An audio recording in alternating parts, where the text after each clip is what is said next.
Subject కి ఒక teacher ఉంటారు, అన్ని సబ్జెక్టులు నన్ను చదవమంటారు. ఇంత చిన్న బుర్రలో అన్ని ఎలా నింపాలి?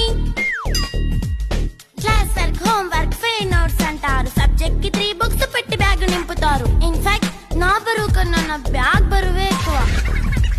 క్వశ్చన్లు, ఆన్సర్లు, సర్ప్రైజ్ టెస్టులు అన్ని దాటుకొని మళ్ళీ స్కూల్ వాన్ ఎక్కేసి అమ్మయ్య ఇక ఇంటికి వచ్చేసామనుకుంటే మార్క్స్ తక్కువ వస్తే చెయ్యాలి అసైన్మెంట్. రిపోర్ట్ కార్డ్ చూపిస్తే ఇంట్లో ఉన్న పనిష్మెంట్. హోమ్ వర్క్ చేయమంటూ మమ్మీ చంపుతుంటుంది. ట్యూషన్ టైం అయిందని డాడీ తరుముతుంటాడు. డాన్స్ క్లాస్ కి వెళ్ళమని తాతయ్య తిడతాడు. స్నాక్స్ తిని వెళ్ళమని నాన్నమ్మ ఆపుతుంది. ఇక అన్నీ అయిపోయాక కాసేపు టీవీ చూద్దామంటే మమ్మీ ఎంట్రీ ఇచ్చింది. బెడ్ యొక్క మంది చిన్న నాప్ తీసేలోపు తెల్లారిపోయింది.